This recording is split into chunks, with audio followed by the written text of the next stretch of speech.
So the final thing we want to look at with this unit is the types of colonies that are established in the Americas. And this is going to have a major impact on the history of those colonies once they gain their independence. Not only that, but also the cultural and the economic structure in the Americas post independence. So the first one that we want to look at is the Encomiendas. These are the Spanish colonies in South America, Central America, and Mexico. Now, the Spanish are the first to begin colonizing. They get quite a bit of a head start on the other Western European countries. Um, so what develops in those places, and this is somewhat borrowed from the Incas. The Incas had a similar labor system known as the mita. Um, but what develops is known as the encomienda system. And basically, these encomiendas are massive grants of land to wealthy and loyal Spaniards by the Spanish crown. Now, the land is still owned by the Spanish crown, and that is a really important thing to remember because the economic activity on these encomiendas is not up to the master or the administrator of the encomienda. It's set in place by the crown. So usually these lands are used for practicing large scale farming, almost strictly of cash crops, ranching of some kind, or mining if the resources are available. Now, the administrator or the master of the encomienda was granted control over the population on the encomienda. So, and this is essentially like a package deal. They're being granted a title. They're also being granted this land. They're also being granted the people who live on that land. Now, the people who live on that land are required to provide labor to the encomienda in return for living on the land. So this should sound relatively familiar to you because this is essentially Western European feudalism transplanted to the Americas. Now, in return for that forced labor, the remaining natives are owed a level of protection, meaning that um, they have some semblance of rights, although their rights are usually deferred to the rights of Spaniards. They are owed a small level of education, but most importantly, they are owed teaching in Christianity. If you read between the lines there, that means that the encomienda master is, as part of his duties, required to convert them to Christianity. Now, what this means is that the native labor force are not legally slaves. They're not the property of the encomienda owner, unlike what's known as chattel slavery, which is practiced in other colonies. Instead, they are tied to the actual land itself. So the labor that they're owed is owed to the land, not to the encomienda master or administrator. Okay. Now, does this mean that they have a better quality of life or are treated better than slaves in other colonies? Not really. The conditions are basically slave like. The natives do not really have the rights that they are supposedly entitled to, mainly because the legal system in the colonies is set up against them. Everything is in Spanish. And if they do try to defend or procure those rights, they're usually ruled against them by the Spanish legal system. So the natives are profoundly mistreated. However, what does come out of this, and what is much more important to the Americas in the long term, is the social system that develops. Because Spain gets an early jump on colonizing, most of that colonizing is done by male conquistadors and male soldiers. And what you see, especially in the Portuguese and the Spanish colonies, is a high percentage of men and a very low percentage of women. So the natural outcome of this is that Spanish men who settle and colonize in the Americas eventually begin intermarrying and racially mixing with the remaining Native American population. And because of this, what develops is a social structure unlike any that you've really seen or that we've talked about up to this point in Eurasia. What's different about this social structure is rather than being based on birth, like, say, the caste system in India, or being based on wealth or title, like in Europe and in other places around Eurasia, this social structure, which comes to be known as the casta system, is based entirely on race and ethnicity. And this is an important development because this is going to have long-term ramifications for the Americas going forward, all the way up until modern times. The power structure in all of these countries, even after their independence, and when you get to push next year, they'll talk about Jim Crow and these kinds of things. The power structure in all of these countries is clearly delineated by race, with Europeans and people of European descent having the overwhelming backing of the legal system, of the economic system, essentially having firmly established dominance over every aspect of life, even now in 2017, 300 years later, right? So in the Spanish colonies, in the Encomiendas specifically, there's four major classes. There's the Peninsulares. These are pureblood Spaniards born in Spain. These are the rich and the landowning class. These are the governors. These are the encomienda masters. This is a class that performs no manual labor. They do not work with their hands. It's considered beneath their social standing. Under the Peninsulares, you have the Creole class. These are also Spaniards of pure blood, but born in the Americas. These people also do no manual labor. They make up the majority of the upper and the middle class. They work in mid-level government positions. They have professional careers, doctors, lawyers, etc. Now, beneath the Creoles, you have what's known as the mestizo class, right? And the mestizos make up the overwhelming majority of the population in these Spanish colonies. And mestizo refers to anyone of mixed race. Now, early on, this means Spanish father, native mother. But over the generations, those lines become more and more blurred. However, anyone of mixed race is relegated to this mestizo class, okay? And simply by being born mestizo, this means that you are relegated to and limited to working manually, working as a domestic servant, working in non-professional careers, artisans, clockmakers, shoemakers, blacksmiths, etc.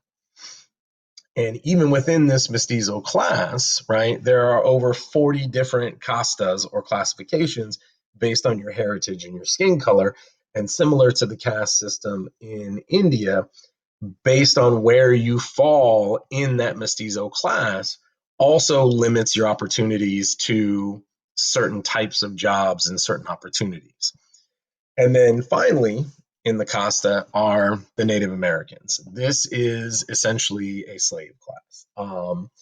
They have very little or no rights. What rights they do have are generally ignored and unprotected, and they are used only for forced manual labor, many times unpaid, sometimes paid, but generally these are the people who do the jobs that no one else is willing to do. So this chart kind of gives you a quick breakdown of some of the mestizo classes. There's many, many, many, many more than just this. But the reason I put this on here is so that you can see the specificity and the detail that this system goes into. that based on father and mother and their background, that people were qualified and quantified in this social system into numerous different classifications, and each different classification had a very specific place where they fit into society. Okay. And the Spanish went out of their way to make sure that this was well understood, that everybody knew their place in society. And one of the expressions of this is what you see here, which is known as a casta painting. And these casta paintings were used in childhood education, going into, as early as 3, 4 years old, so that children growing up would have from the outset an understanding of, this is your place in society. These are the people above you. These are the people below you. Your background, your race, your ethnicity determines what you can and can't be in life. And that is an unfortunate system that in a lot of places in the Americas is still in place, whether it's spoken of or not spoken of, and whether it's recognized or not recognized, and whether it's systematic or not systematic, it generally still exists. Terms like white privilege bear themselves out based on, this historical background. Now, the encomiendas are not the only type of colony in the Americas. You also have what's known as the plantation colonies. And these are mainly found in Brazil and the Caribbean and even in the southern United States. And generally, plantations were massive private farms, although some plantations did practice ranching. For the most part, these are colonies that are designed around the production of a single cash crop. The largest being sugar, especially in Brazil and the Caribbean, but also tobacco and cotton in the southern United States and northern Mexico, right? Now, because of the nature of these plantations and because they are engaged in very intense manual labor, this requires a massive workforce. And because, especially in the Caribbean, Native Americans were killed off at such a massive rate by European diseases, Europeans begin importing slaves from West Africa to replace the Native American. Now, here's one of the big differences between encomiendas and plantations. Encomiendas exist because land is granted to someone by the Spanish crown. In the plantation system, the land is privately owned by the family or by a business or trading company. Now, because the land is privately owned and because it's not a grant from the crown, that means that the labor on the land is also privately owned. So what you have in these plantation systems is the development of what's known as chattel slavery. We'll talk more about chattel slavery in the next unit in more detail. But this means that the labor force, these Native American and West African slaves, are also privately owned. They are the property of the plantation owner, meaning that they do not legally have any rights. They can be bought, they can be sold, they can be transported, they can be disposed of essentially on the whim of the plantation owner. Not to mention, plantations in general are some of the worst working conditions in the world at this point in history. The processing and the collection of these cash crops is incredibly difficult work. It's very dangerous. The conditions in which they grow are, tropical to mid-tropical. So, this is not a cool, temperate climate in which they're working. So a high percentage of slaves die from a number of different conditions. And because of those terrible conditions, there is a constant need for a new supply of labor, which feeds this slave trade from West Africa. What it also does is it creates, in a lot of these plantation colonies, an overwhelming majority of African slaves in the population. For example, in the French colony of Guadeloupe, before the Haitian Revolution, which would earn them independence, the population breakdown was something along the lines of 98% slave and only 2% French colonial. So in a lot of these plantations, the slaves are the overwhelming percentage of the population, but because of the legal ramifications, because of their status and their lack of ability to, I don't want to say rebel because they eventually do rebel, but because of their inability to take advantage of the existing power structure and the existing legal system, because again, they have no rights, they are essentially kept enslaved throughout the majority of the colonial time. However, this does lead to a lot of racial mixing in the plantations, sometimes through marriage, but most times not. And it also creates a new casta known as mulatto. And this is people who are of mixed European and African descent. And the final colony that we want to talk about are the settler colonies. Now, these are more common in the northern United States and in Canada. Um, Usually, this is because those areas were seen as the bottom of the barrel colonially. Um, Although there is a decent amount of money to be made in the fur trade, which we will talk about in the next unit. The climate and the soil in these areas is not suited for large scale agricultural production. There is not a wealth of mineral resources like there is in Central and South America. So these colonies tend not to be heavily exploited by the monarchies in Europe. So these lands instead are mainly settled by independent private families, okay? Whether these are individual families or groups of families that come to the Americas together, similar to, say, the Pilgrims and the Mayflower, generally they form these settlements where they live and they work in cooperation for survival. Now, some of them are government sponsored, the majority of them are private. But what you have here is rather than a large scale resource oriented economy, you have a more small scale privately owned economy. And because of that, the workforce is mainly independent European citizens who have been transplanted to the Americas. So there's very little need for slave or forced labor because these are smaller communities. These are privately owned business. You don't have large scale farming or large scale mining, right? Now, that's not to say that there isn't any forced labor, because indentured servitude is a thing in these settler colonies.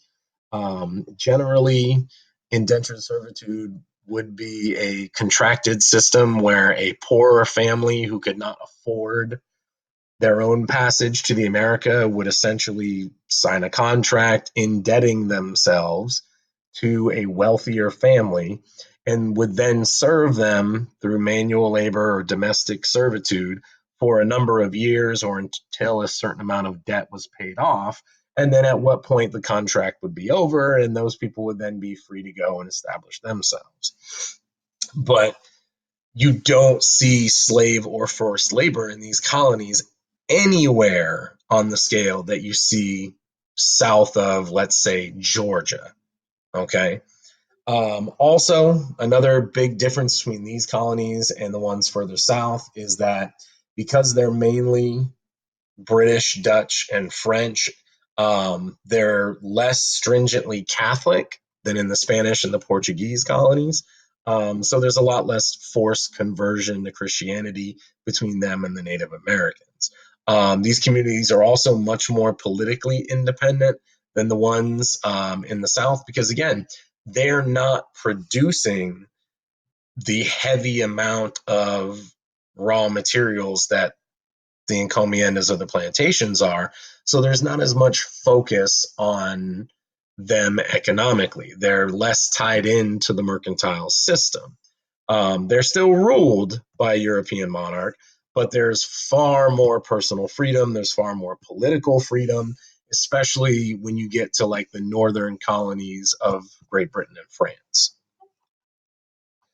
Now, one of the side effects, which is going to play a big role in the United States kind of becoming the dominant power in the Americas in the 18th and 19th century, is because there are very few slaves in these settler colonies, and because there is no massive native civilization with which they interact, there's very little racial mixing in these settler colonies. These are mainly homogenous societies. You know, the people who live and work here, they are white, they are Christian of some kind, and they are European.